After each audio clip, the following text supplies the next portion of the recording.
ಯಾವ ರೀತಿ ಭಾರತೀಯ ಜನತಾ ಪಕ್ಷ ಸೋಲಕ್ಕೆ ಕಾರಣ ಆಯ್ತು, ಏನು ಕಾರಣಗಳು ಅನ್ನೋದು ಜನತಾ ಜನಾರ್ದನ್ ನಿರ್ಣಯ ಮಾಡ್ತಾನ. ಸಂಪೂರ್ಣ ಮುಖ್ಯಮಂತ್ರಿಗಳ ಒಂದು ವಾರಾಂತವಾರ ಬಾಗಲಕೋಟೆಯಲ್ಲಿ ಕುಳಿತು ಹೋದ್ರು.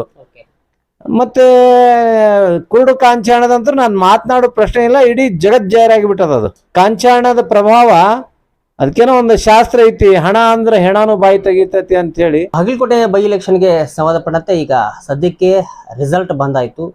ಬಾಗಲಕೋಟೆ ಬೈ ಎಲೆಕ್ಷನ್ ನಲ್ಲಿ ಕಾಂಗ್ರೆಸ್ ಸುಮಾರು 22,000 ಓಟ್ಗಳನ್ನ ಮುಂಚೂಣಿಯಲ್ಲಿ ತೆಗೆದುಕೊಂಡು ಬಿಜೆಪಿಯನ್ನ ಹಿಂದಿಕ್ಕಿ ಈಗ ಸದ್ಯಕ್ಕೆ ಜಯಬೇರಿಯನ್ನ ಬಾರಿಸಿದೆ. ಆದ್ರೆ ಬಿಜೆಪಿ ಮತ್ತು ಕಾಂಗ್ರೆಸ್ ಮಧ್ಯೆ ನೇರವಾಗಿರುವಂತಹ ಒಂದು ಫೈಟ್ ಏರ್ಪಟ್ಟಿತ್ತು.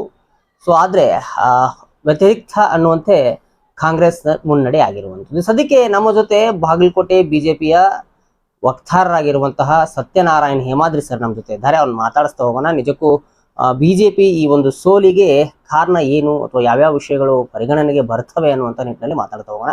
ಸರ್ ಮೊದಲು ನಮಸ್ಕಾರ ಸರ್. ಸರ್, ಬಾಗಲಕೋಟೆಗೆ ಸಂಬಂಧಪಟ್ಟಂತೆ ಬಿಜೆಪಿ ಎಲ್ಲೋ ಒಂದು ಕಡೆ ಬಿಜೆಪಿ ಪಕ್ಷ ಅಧಿಕಾರಕ್ಕೆ ಬರತ್ತೆ ಸರಿ ಬೈ ಎಲೆಕ್ಷನ್ ನಲ್ಲಿ ಅನ್ನುವಂತಹ ಒಂದಿಷ್ಟು ಹೆಚ್ಚೆಚ್ಚು ಮಾತುಗಳು ಕೇಳ್ತಾನೆ ಬಂದಿದ್ವು. ಆದ್ರೆ ಕೊನೆ ಕ್ಷಣದಲ್ಲಿ ಕಾಂಗ್ರೆಸ್ ಗೆದ್ದಿರುವಂತದ್ದು ಎಲ್ಲೋ ಒಂದು ಕಡೆ ಈ ಪ್ರಿಡಿಕ್ಟ್ ಮಾಡುವಂತವ್ರಿಗೂ ಸಹ ಬೇರೆ ಬೇರೆ ರೀತಿಯಲ್ಲಿ ಮಾತುಗಳು ಕೇಳಿ ಬರ್ತಿದೆ. ಸರ್, ಏನ್ ಹೇಳ್ತೀರಿ ಇದಕ್ಕೆ ಸಂಬಂಧಪಟ್ಟಂತೆ? ನಾನು ಸರ್ವಪ್ರಥಮ ಈ ಚುನಾವಣೆ ಒಂದು ರಿಸಲ್ಟನ್ನು ಪ್ರಜಾಪ್ರಭುತ್ವ ವ್ಯವಸ್ಥೆಯಲ್ಲಿ ಸ್ವಾಗತ ಮಾಡುತ್ತೇನೆ. ಎರಡನೇದು ಕಾರಣ ತಾವು ನೋಡಿದಿರಿ, ನಾವು ನೋಡಿದ್ದೀವಿ ಯಾವ ರೀತಿ ಕ್ಷೇತ್ರದಲ್ಲಿ ಕಾಂಚಾಣದ ಕುಣಿತ ಆಯಿತು, ಕುರುಡು ಕಾಂಚಾಣ ಯಾವ ರೀತಿ ಹಂಚಿದ್ರು, ಯಾವುದೇ ಭಯ ಇರಲಾರ್ದಂಗೆ ಬಟಾಬೈಲ್ ಓಪನ್ ಆಗಿ ದುಡ್ಡುಗಳನ್ನು ಯಾವ ರೀತಿ ವಿತರಣೆ ಮಾಡಿದ್ರು ಅನ್ನೋದನ್ನು ತಾವು ಮಾಧ್ಯಮ ಮಿತ್ರರು ನೋಡಿದ್ದೀವಿ, ನಾವು ನೋಡಿದ್ದೀವಿ. ಆದರೂ ಕೂಡ ಎಲ್ಲೋ ಒಂದು ಕಡೆ ನಾನು ಜನರಿಗೆ ದೋಷ ಕೊಡಂಗಿಲ್ಲ. ಮತ್ತು ಇನ್ನೂ ಒಂದು, ಈ ಉಪಚುನಾವಣೆಗಳು ಅಂದ ಮೇಲೆ ಸಹಜವಾಗಿ ಆಡಳಿತ ಪಕ್ಷಗಳು ಗೆಲ್ಲೋದು ಸಹಜ. ಕಳೆದ ಬಾರಿ 2000 ಯಡಿಯೂರಪ್ಪನವರು ಸರ್ಕಾರ ಮುಖ್ಯಮಂತ್ರಿ ಆದಾಗ ಆ ಸಂದರ್ಭದಲ್ಲಿ ಕೂಡ ನಾವು 17ರಾಗ 16 ಕ್ಷೇತ್ರಗಳನ್ನು ನಾವು ಭಾರತೀಯ ಜನತಾ ಪಕ್ಷ ಉಪಚುನಾವಣೆಗಳಲ್ಲಿ ಗೆದ್ದುಕೊಂಡಂಥ ದಾಖಲೆಗಳಿದಾವೆ. ಇದು ಸಾಮಾನ್ಯ. ಯಾಕಂದ್ರೆ ಇಡೀ ಸರ್ಕಾರ ಇಲ್ಲಿ ಬಂದು ಕುಳಿತು man power, muscle power, money power ಅಂತಾರಲ್ಲ, M³ ಎಲ್ಲಾನು ಉಪಯೋಗಿಸಿಕೊಂಡು ಈ ಸರ್ಕಾರ ಅಂತರೂ ಅದಕ್ಕೆ ಯಾವುದೋ ನಾಚಿಕೆ, ಲಜ್ಜೆ, ಭಯ ಇರಲಾರ್ದಂಗೆ ಅದರದ ಆಡಳಿತದ ಸರ್ವ ದುರುಪಯೋಗವನ್ನು ಮಾಡ್ಕೊಳ್ಳಿ. ಇದು ಪ್ರಜಾಪ್ರಭುತ್ವ ವ್ಯವಸ್ಥೆಯಲ್ಲಿ ಒಂದೊಂದು ಸಾರಿ ಅಣಕ ಅಂತೀರೋ, ಪ್ರಜಾಪ್ರಭುತ್ವ ಗೆಲುವು ಅಂತೀರೋ ಆಗಿದೆ. ಆ ಒಂದು ಫಲಿತಾಂಶ ನಾವು ಸ್ವೀಕಾರ ಮಾಡಬೇಕಾಗಿದ್ದು ಪ್ರಜಾಪ್ರಭುತ್ವ ವ್ಯವಸ್ಥೆ ಧರ್ಮ ಅನ್ನು ಸ್ವೀಕಾರ ಮಾಡ್ತೀವಿ. ಎಲ್ಲಿ ದೋಷ ಆಗೈತಿ ಅನ್ನೋದನ್ನ ನೋಡ್ಕೊಳ್ತೀವಿ. ಭಾರತೀಯ ಜನತಾ ಪಕ್ಷಕ್ಕೆ ಈ ಸೋಲು ಗೆಲುವು ಏನು ಹೊಸದಲ್ಲ. ಕಳೆದ 7-8 ದಶಕಗಳಿಂದ ಈ ತೆರನಾದ ಹಲವಾರು ಹೋರಾಟಗಳನ್ನ ಮಾಡ್ಕೊಂಡು ಬಂದೀವಿ.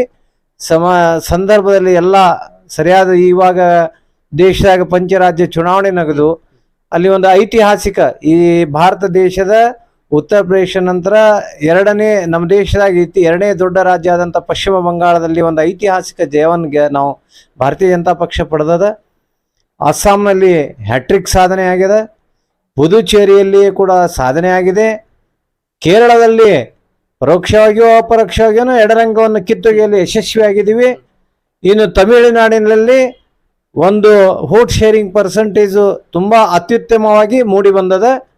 ಸೊ ಬರುವಂಥ ದಿನಗಳಲ್ಲಿ ಇವನ್ನು ನಾವು ಈ ದೇಶದಾಗ ಇವತ್ತು ನೀವು ಚಿತ್ರ ಹಾಕಿ ಭಾರತೀಯ ಜನತಾ ದೇಶದ ಎಲ್ಲ ರಾಜ್ಯಗಳ ಚಿತ್ರ ಹಾಕಿ ನೋಡಿದರೆ ಇವತ್ತು ಎಲ್ಲ ಕಡೆನೂ ಭಾರತೀಯ ಜನತಾ ಪಕ್ಷದ ಚಿಹ್ನೆ ಕಾಣಿಸ್ತದೆ. ಬರುವಂಥ ದಿನಗಳಲ್ಲಿ ಇವನ್ ತಮಿಳುನಾಡಿನ ಕೂಡ ನಾವು ಸಾಧಿಸ್ತೀವಿ. ನಮ್ಮ ಜಯ ನಿಶ್ಚಿತ ಐತಿ. ಒಂದೊಂದೇ 1982 ನಮ್ಮ ಭಾರತೀಯ ಜನತಾ ಪಕ್ಷ ಇಡೀ ದೇಶದಾಗ 2 MP ಗಳಿದ್ರು. ಇವತ್ತು ದೇಶದಾಗ ಸುಮಾರು 22 ರಾಜ್ಯಗಳಲ್ಲಿ ನಾವು ಅಧಿಕಾರದಾಗಿದ್ದೀವಿ. ಅದಕ್ಕೆ ಇದು ಪ್ರಜಾಪ್ರಭುತ್ವದಾಗಿದ್ದು ಸಹಜ, ಏನೂ ತೊಂದರೆ ಇಲ್ಲ. ನಾವು ಮತ್ತೆ ಹೋರಾಟ ಮಾಡ್ತೀವಿ. ಭಾರತೀಯ ಜನತಾ ಪಕ್ಷ ಅಧಿಕಾರಕ್ಕಾಗಿ, ರಾಜಕಾರಣಕ್ಕಾಗಿ ಸ್ಥಾಪನೆ ಆದಂಥ ಪಕ್ಷ ಅಲ್ಲ. ಇದೊಂದು ಜನಪರ ಹೋರಾಟದ ಒಂದು ಮೂಮೆಂಟ್ ಐತಿ. ಮುಂದಿನ ದಿನಗಳಲ್ಲಿ ನಾವು ಮತ್ತೆ ಗೆಲ್ತೀವಿ, ಮತ್ತೆ ಅಧಿಕಾರಕ್ಕೆ ಬರ್ತೀವಿ, ಅದ್ರಾಗ ಯಾವುದೂ ಸಂಶಯ ಬೇಡ. ಮುಖ್ಯವಾಗಿ ನಾವು ಬಾಗಲಕೋಟೆ ಒಂದು ಮತಕ್ಷೇತ್ರದ ಬಗ್ಗೆ ತೆಗೆದುಕೊಂಡು ಅದರಲ್ಲೂ ಉಪಚುನಾವಣೆಯ ಬಗ್ಗೆ ನಾವು ತೆಗೆದುಕೊಳ್ಳೋದಾದ್ರೆ ಇಲ್ಲಿ ಮುಖ್ಯವಾಗಿ ಗೆಲುವು ಅನ್ನುವಂತಹ ಒಂದು ಅಂಶಕ್ಕೆ ನಾವು ಬರೋದಾದ್ರೆ ಸರ್, ಅಂದ್ರೆ ಈಗ ನೀವು ಆಗ್ಲೇ ಹೇಳಿದ ಹಾಗೆ ರಾಜ್ಯದಲ್ಲಿ ಕಾಂಗ್ರೆಸ್ ಸರ್ಕಾರ ಇರೋದ್ರಿಂದ ಸಹಜವಾಗಿ ಉಪಚುನಾವಣೆಯಲ್ಲಿ ಅದು ಗೆಲುವಾಯಿತು ಅನ್ನುವಂಥದ್ದು. ಇಲ್ಲಿ ಅಂದ್ರೆ ಈಗ ಇದಕ್ಕೆ ಸಂಬಂಧಪಟ್ಟಂತೆ ಈ ಬಿಜೆಪಿಯ ಸೋಲಲ್ಲ ಅನ್ನುವಂತಹ ಒಂದು ಮಾತುಗಳನ್ನು ಹೇಳಕ್ ಬರೆಸ್ತೀರಿ ಅಂತ ನಾನು ಇವಾಗ ಈ ಸಂದರ್ಭದಲ್ಲಿ ನಮ್ಮ ಸೋಲಲ್ಲ ಅಂತ ಹೇಳೋದು ಸಮಂಜಸ ಅಂತ ನಾನು ಅನ್ಕೊಳಂಗಿಲ್ಲ. ಅಂದ್ರೆ ಸಹಜವಾಗಿ ಹೇಳೋದೇನಂತಂದ್ರೆ ಸರ್, ಈಗ ಇರ್ಲಿ, ಅದನ್ನ ನಾವು ವ್ಯಾಖ್ಯಾನ ಮಾಡೋದು ಸಮಂಜಸ ಅಲ್ಲ.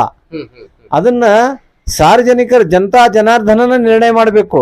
ಯಾವ ರೀತಿ ಭಾರತೀಯ ಜನತಾ ಪಕ್ಷ ಸೋಲಕ್ಕೆ ಕಾರಣ ಆಯ್ತು, ಏನು ಕಾರಣಗಳು ಅನ್ನೋದು ಜನತಾ ಜನಾರ್ದನ ನಿರ್ಣಯ ಮಾಡ್ತಾನ.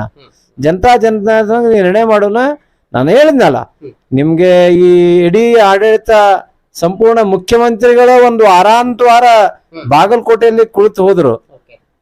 ಮತ್ತೆ ಕುರುಡು ಕಾಂಚಾಣದಂತೂ ನಾನು ಮಾತನಾಡೋ ಪ್ರಶ್ನೆ ಇಲ್ಲ. ಇಡೀ ಜಗತ್ ಜಾಹೀರಾಗಿ ಬಿಟ್ಟದ. ಅದು ಜಗತ್ ಜಾಹೀರಾಗ್ಯದ. ಯಾವ ರೀತಿ ದುಡ್ಡನ್ನು ಹಂಚಿದ್ರು ಅನ್ನುವಂಥದ್ದು ಎಲ್ಲೋ ಒಂದ್ ಕಡೆ ಒಂದೊಂದ್ ಸಾರಿ ಇಂಥವು ಆಗ್ತಾವು.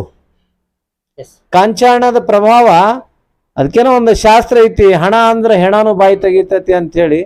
ಆಮೇಲೆ ಅದು 2,000 ರೂಪಾಯಿ ಗೃಹಲಕ್ಷ್ಮಿ ಹಣನ ಒಂದೇ ತಿಂಗಳ 3-4 ಸಲ ಹಾಕಿ ಅಮರ್ಸಿದಾರ. ಅಮರ್ಸ್ಲಿ, ಎಷ್ಟು ದಿವಸ ಅಮರ್ಸ್ತಾರ.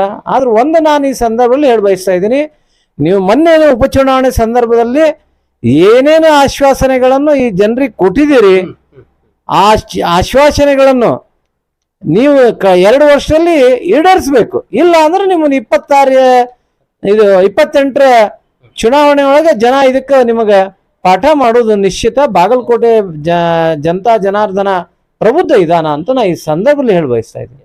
ಇನ್ನೊಂದು ಏನಂತಂದ್ರೆ ಬಾಗಲಕೋಟೆಯಲ್ಲಿ ಉಪಚುನಾವಣೆ ಬಿಜೆಪಿಯಲ್ಲಿ ಒಂದು ಹೊಸ ಗಾಳಿಯನ್ನು ಹುಟ್ಟಾಕತ್ತಾ ಅಂತಕ್ಕಂಥದ್ದು. ಯಾಕಂತಂದ್ರೆ ಮತ್ತೆ ವೀರಣ್ಣ ಚರಂತಿಮಠರಿಗೆ ಟಿಕೆಟ್ ಕೊಡುವಂತಹ ಒಂದು ನಿರೀಕ್ಷೆಯಲ್ಲಿ ಇರಬಹುದಾ ಜನ? ಹೇಗೆ ಭಾರತೀಯ ಜನತಾ ಪಕ್ಷದಾಗ ಇಂಥ ವಿಚಾರಗಳೇ ಪ್ರಸ್ತಾಪ ಆಗಂಗಿಲ್ಲ. ಭಾರತೀಯ ಜನತಾ ಪಕ್ಷ ಕೇಡರ್ ಬೇಸ್ಡ್ ಪಾರ್ಟಿ.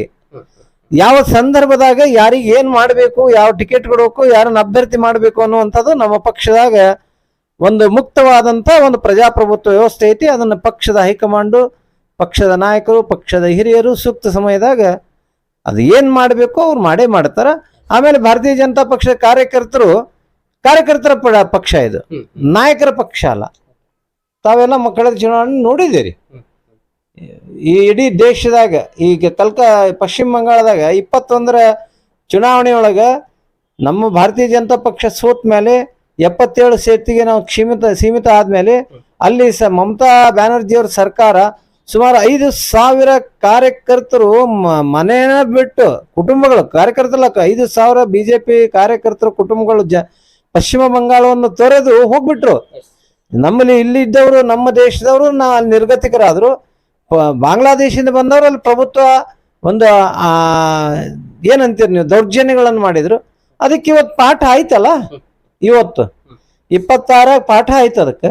ಆದ್ರೆ ಅಲ್ಲಿ ಬಿಜೆಪಿ ಕಾರ್ಯಕರ್ತರು ಶಸ್ತ್ರ ಚೆಲ್ಲಲಿಲ್ಲ, ಹೋರಾಟ ಮಾಡಿದ್ರು, ಜನರ ಜೊತೆಗಿದ್ರು. ಇವತ್ತು ಐತಿಹಾಸಿಕ ಭೂತ ಅನ್ನುವಂಥ ಒಂದು ದಾಖಲೆಯೊಂದಿಗೆ ನಾವು ಗೆದ್ದಿದ್ದೀವಿ. ಅದೇ ರೀತಿ ಬರಲಿರೋ 28ರ ಚುನಾವಣೆಯಲ್ಲಿ ಮತ್ತೆ ಭಾರತೀಯ ಜನತಾ ಪಕ್ಷದ ಕಾರ್ಯಕರ್ತರು ಇಂಥ ಸೋಲಿನಿಂದ ಎದೆಗುಂದಂಗಿಲ್ಲ. ಇದು ಸೋಲು ನಮ್ಗೆ ಹೊಸದು ಅಲ್ಲ ಅಂತೇಳಿ ಈ ಸಂದರ್ಭದಲ್ಲಿ ಹೇಳಿ ಬಯಸ್ತಾ ಇದ್ದೀನಿ. Okay sir, thank you sir, thank you very much. ನೋಡಿದ್ರಲ್ಲ ಸ್ನೇಹಿತರೆ, ಇದು ಸತ್ಯನಾರಾಯಣ ಹೆಮಾದ್ರಿ ಅವರ ಮಾತುಗಳಾಗಿತ್ತು. ಬಿಜೆಪಿ ಸದ್ಯಕ್ಕೆ ಸೋಲನ್ನ ಕಂಡಿದೆ ಉಪಚುನಾವಣೆಯಲ್ಲಿ. ಆದರೆ 2028ರ ಅನ್ನೋ ಚುನಾವಣೆ ಏನು ಬಾಕಿ ಇದೆ, ಸೊ ಆ ದಿನಗಳಲ್ಲಿ ನಾವು ಮತ್ತೆ ಗೆಲ್ತೀವಿ. ಈ ಉಪಚುನಾವಣೆಯಲ್ಲಿ ಸೋಲಾದ್ರೆ ಏನಾಯ್ತು, ಆದರೆ ನಾವು ಮತ್ತೆ ಜನರಲ್ ಚುನಾವಣೆ ಏನು ಬರುತ್ತೆ ಅಲ್ಲಿ ನಾವು ಗೆದ್ದು ಬೀಗ್ತೀವಿ ಅನ್ನೋ ಮಾತನ್ನ ಬಾಗಲಕೋಟೆಯ ಬಿಜೆಪಿ ವಕ್ತಾರರಾಗಿರುವಂತಹ ಸತ್ಯನಾರಾಯಣ ಹೆಮಾದ್ರಿ ಅವರು ಮಾತನಾಡಿದ್ದಾರೆ. ಮತ್ತೊಂದು ವಿಭಿನ್ನವಾಗಿರುವಂತಹ ವ್ಯಕ್ತಿಯೊಂದಿಗೆ ಸಂದರ್ಶನದೊಂದಿಗೆ ಮತ್ತೆ ಬರ್ತೀನಿ. ಎಲ್ಲರಿಗೂ ನಮಸ್ಕಾರ. ವಂದೇ ಮಾತರಂ.